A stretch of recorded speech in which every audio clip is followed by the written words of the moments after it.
We're gonna carry on right where we left off yesterday. So we'll just go over a couple of things and we'll go from there. I got about 25 minutes worth of work, but unfortunately, I got to go work on my other projects. So let's get as much as we can done, then we'll carry on tomorrow. Okay, let's see. So we've talked yesterday. We talked about sound, shadows, and movement, but I'm gonna change movement to anticipation. Feels a lot better using anticipation. Anticipation. And we were talking about distorted perceptions. Okay, that's specifically towards Fatal Frame. So we'll go over this one more time. Sounds, shadows, and anticipation. So ambience such as groans, footsteps, wildlife, music, especially for FNAF, silence becomes unbearable. Your mind starts to detect patterns, but the cues can become unbearable. Shadows can be deceiving. Things may show up that aren't there. Your brain invents threats, or maybe it's right. So, using Fear 1 as an example, young Alma,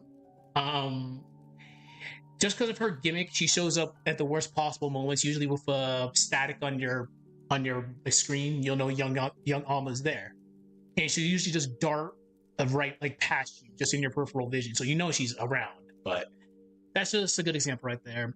Fear, threats, and anticipation. It's not just about a jump scare. It's a feeling that something's waiting just out of sight. Okay, we can add more to that later. I'm not too worried about it, but for now, I think we're good. Distorted perceptions. Again, this is more catered towards Fatal Frame. Rooms distort, hallways stretch, objects appear where they shouldn't, familiar spaces feel wrong. You start remembering places differently, things feel like they're changing, you start to question your senses. Whoa. You're not just fighting monsters, you're fighting your own perception.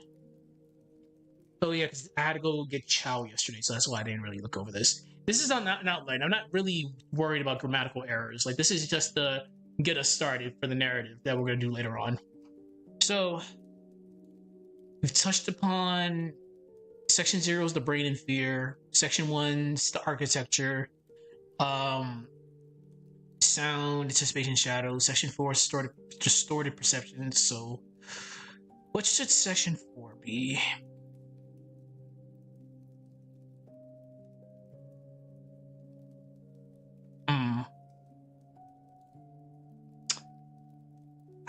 Since we're talking about distorted perceptions, well, we talk about. Well, this is. We could talk about hallucinations, sort of. It doesn't apply to Resident Evil 2, though, but it's more so Fatal Frame and FNAF here, especially with Golden Freddy. Okay, yeah, we can do that. Yeah, Fatal Frame 4 is going to get a lot of work here. So let's see. Section 4. We'll have to add something for Resident Evil 2, though. Okay, let's do this. Section 4 is going to be hallucinations and unreliable spaces. We'll find something for RE2. Unreliable spaces.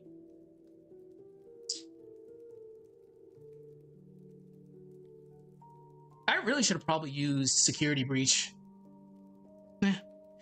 FNAF 1's fine. For nostalgia purposes, FNAF 1's good. So, hallucinations. This should be relatively simple. Ghostly figures. Ghostly figures.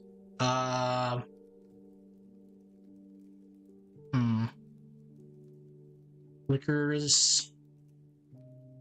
Flickers of movement.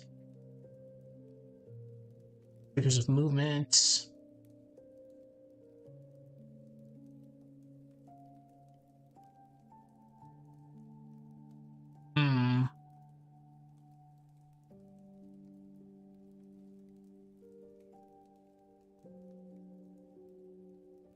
Hallucinations don't really just need to be like something like a ghost or something like that. The environment could start playing tricks on you. Impossible geometry, something along those lines. Yeah, impossible geometry. Possible geometry. Possible geometry. I cannot spell tonight. The environment Again.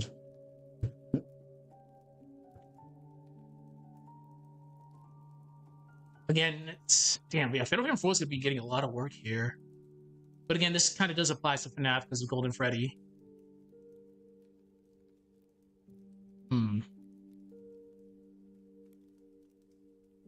Let's see what else.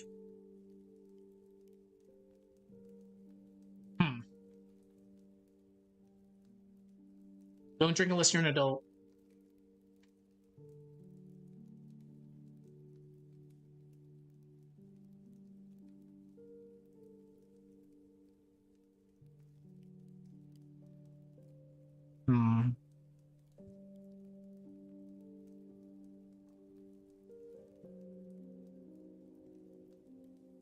Your brain.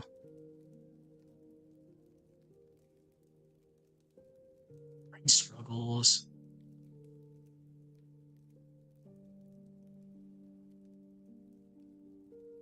Reality and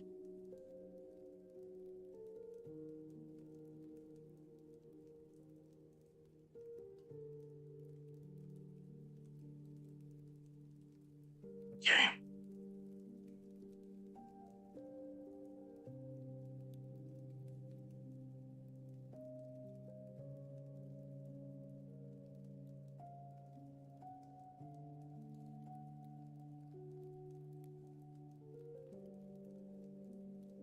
There's something else I can add here.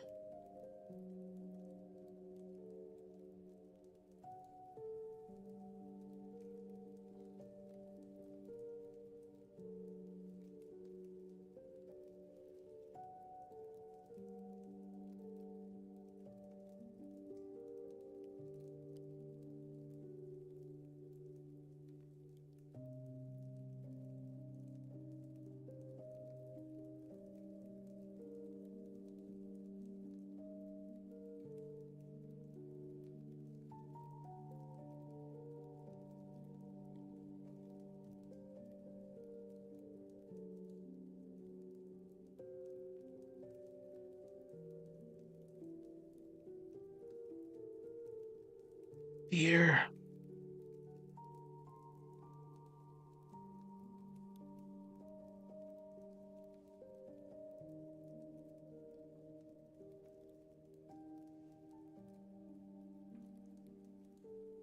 We'll get back on this. We'll definitely get back on that one. Okay. So hallucination is in unreliable spaces. Doesn't really apply. I mean, yes, the unreliable spaces can apply to the RPD, but definitely not hallucinations. That's more so a Fatal Frame and FNAF thing, especially with Golden Freddy. So ghostly figures, flickers of movement, impossible geometry. The environment can mislead and confuse.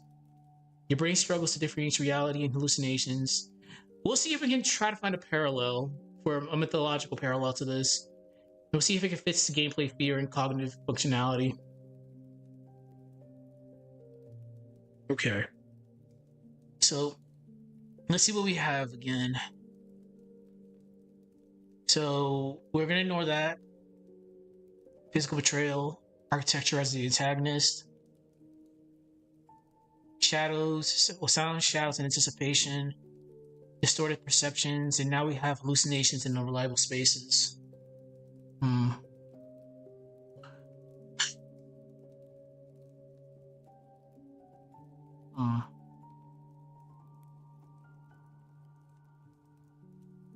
How about isolation? Yeah, because if you're in a retreat space, you feel isolated. Especially like in the that'll work. Using FNAF as an example, you're the security guard. You're literally surrounded on all sides by an animatronic to the left, an animatronic to the right. Apparently, if you're not too careful, Golden Freddy in the front. Oh, you gotta love it. And Foxy just trolling you. Yeah, that works. Isolation's good. And it applies to RE2 as well, because you're besides your in that quote partner, the other character, you're pretty much isolated in the T-virus outbreak. Fatal Frame 4 is good luck. Fatal Frame 4 is a very funny game. I can definitely say that's the most aggressive you'll ever see Fatal Frame Ghosts. They were actively trying to kill you. Section 5, isolation. Damn, that could have been that could have been a video too. That's all right. Whatever. We can. Yeah, I'll make isolation a video. I'll put security breach there. I want to use. I know FNAF gets a bad rap in regards to whether or not it should be considered actual horror. Yeah, it is actual horror. Like it's its own breed of horror. Like FNAF special. I can probably use security breach in an isolation video. Okay, so let's talk about isolation. So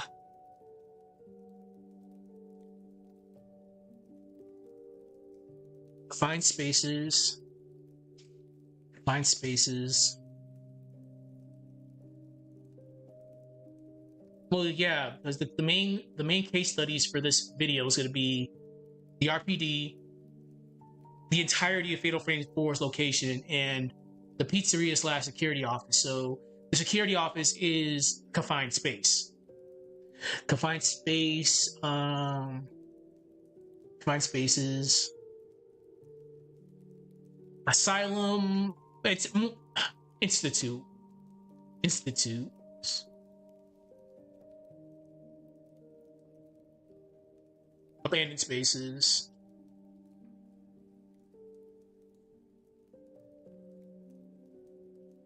Find spaces. Abandoned spaces. And overrun spaces. No. All right, we won't do that. So confined spaces, mental institutes, mental institutions, and police stations. Again, this ties into the case studies. For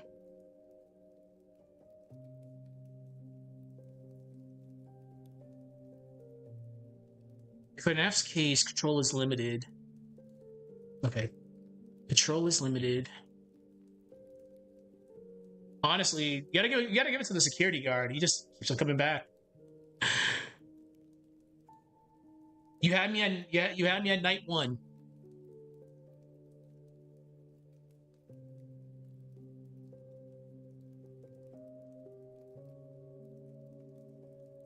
Control is limited.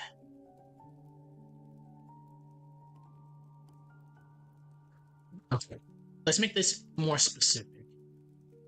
In FNAF 1's case, control is limited.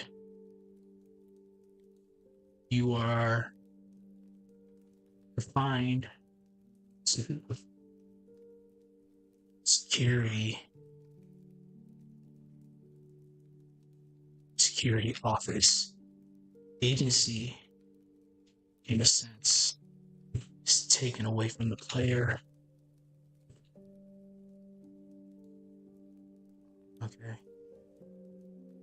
Because again, FNAF is compared to your like average everyday like old school horror, like FNAF you're stuck in that one room.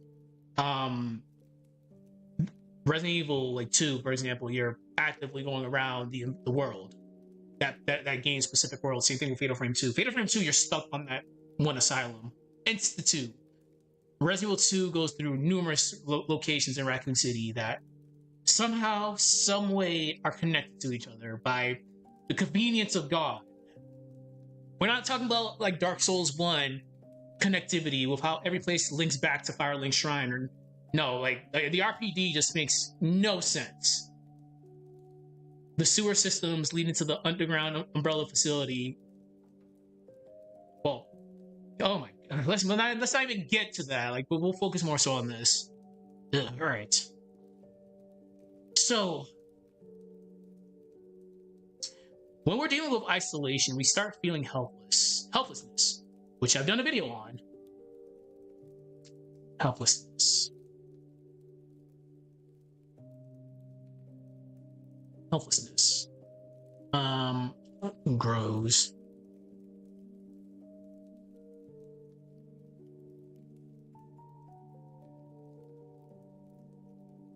Through isolation. In a sense.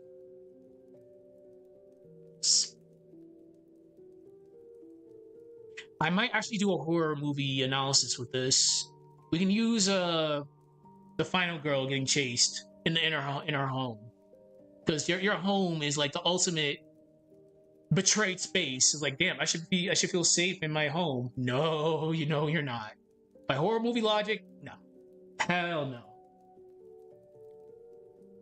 Safe spots are illusions.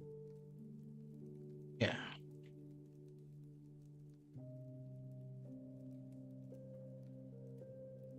Okay.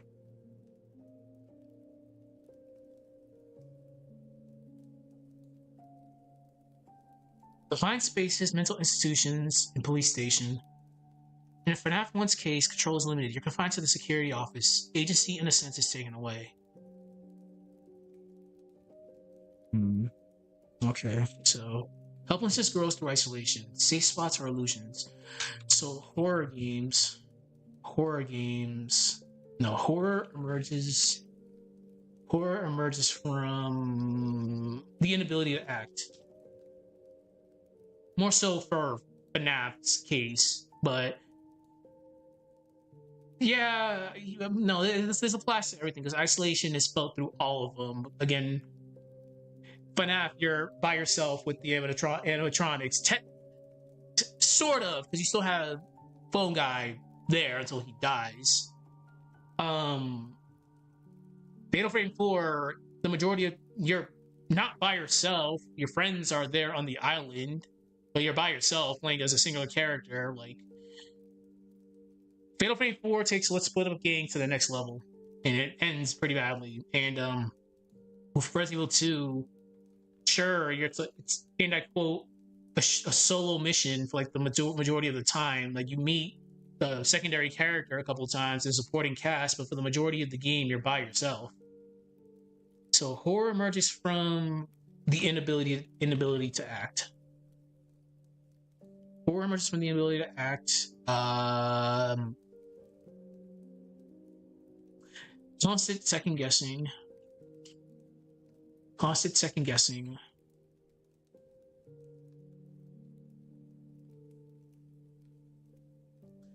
And the awareness of being alone.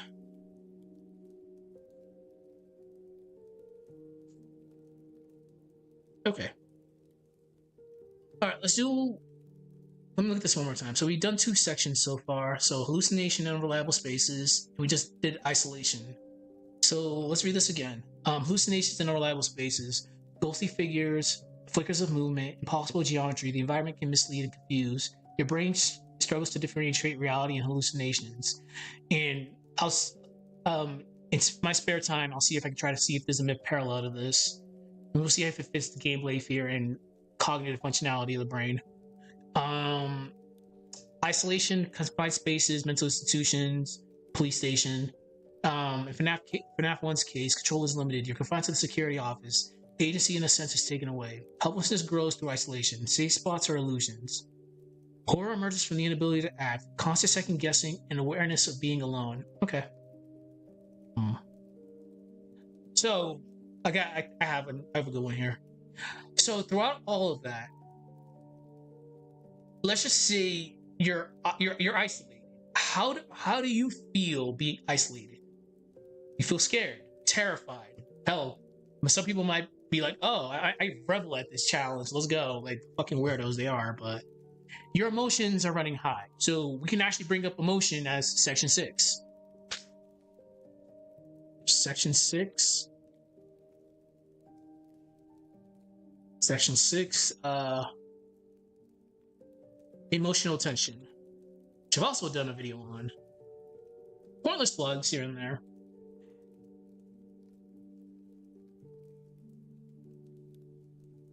So we'll do this last section, then we'll wrap it up for tonight. because I still have to get back and do my other projects. As usual, I do take recommendations on the next horror based one because requests take top priority. So this one was on my bucket list for a while. I just needed to finish my last one up on the gaze. The only requests I'm technically doing right now is the Golden Sun Sprite, the sprite animation lore one, because that's a long-term project. That's a whole entire JRPG that I'm doing lore for. And I just finished up dubbing the Fake Stay Night one with Saber Lily. So I'm always open to taking requests when it comes to like lore stuff. So just let me know. Just comment below if you want something. 9 times out of 10, I will know it. Or if not, I have a lot of time on my hands to do a lot of reading. One thing that I've learned in the army, hurry up and wait. I have a lot of free time. So, emotional tension. And I fucked that up. Emotional tension.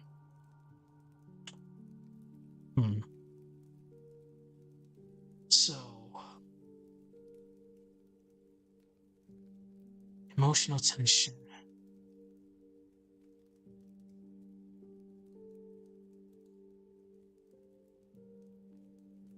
Every decision you make, there's a cost.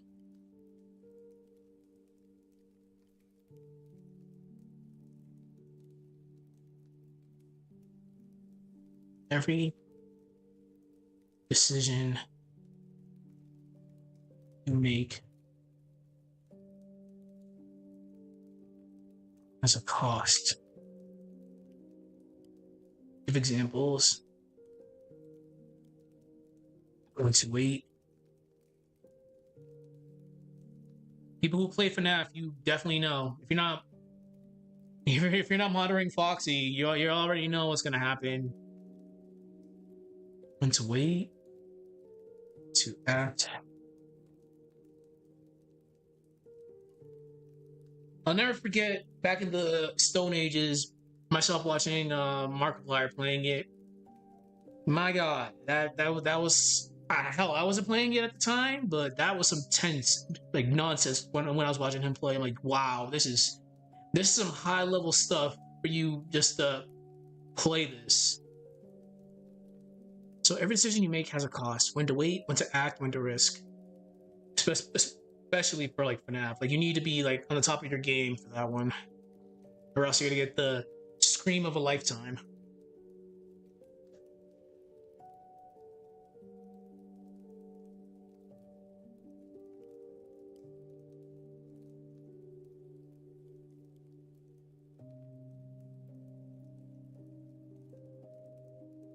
So, a space.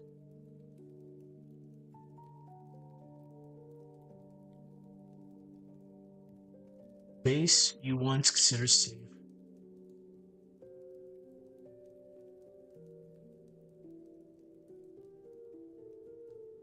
This is kind of pushing it a little bit because in all 3 games, well, for Resident Evil 2, like they had no choice but to go to the police station because that would have been like the it's not a bad decision because again, when you think police station, you think safety, you think order. So it wasn't a bad choice for Leon and Claire to go to the police station because they considered it a safe environment. Okay, they consider it safe granted the situation they were in.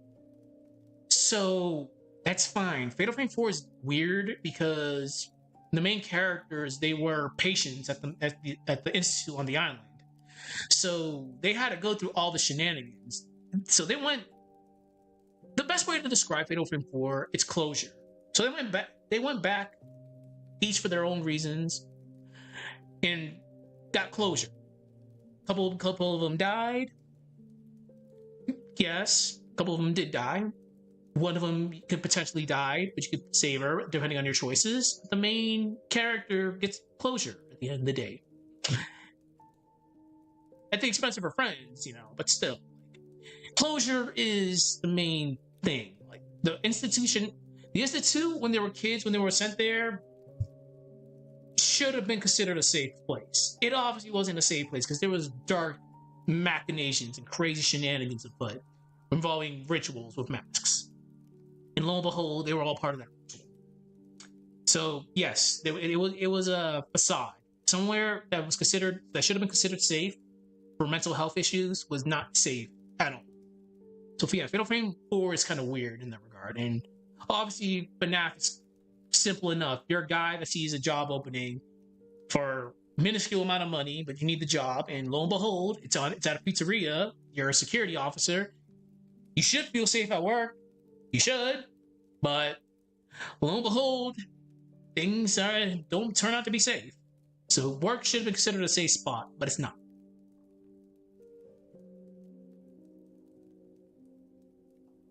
A space you consider safe turns deadly.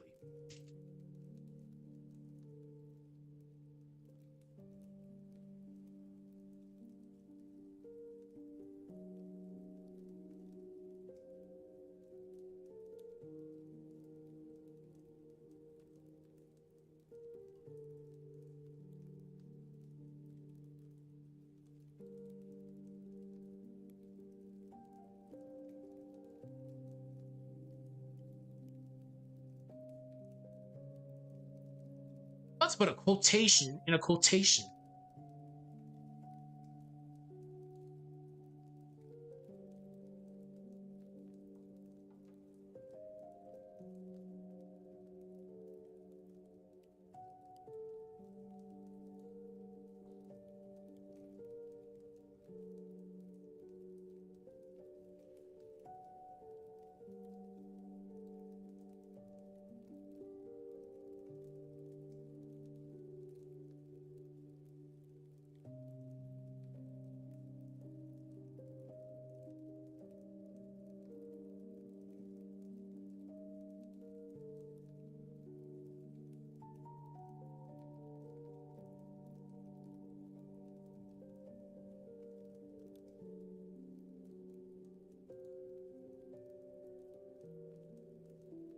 I'm gonna butcher this. I'm such a fraud.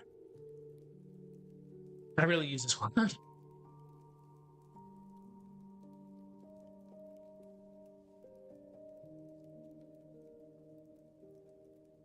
I gotta reread that one again. I really put a quotation with no quotation. I am bugging right now. Okay.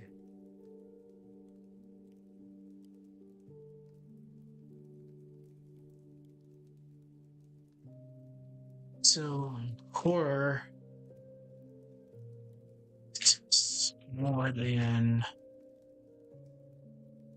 reflexes. Tests.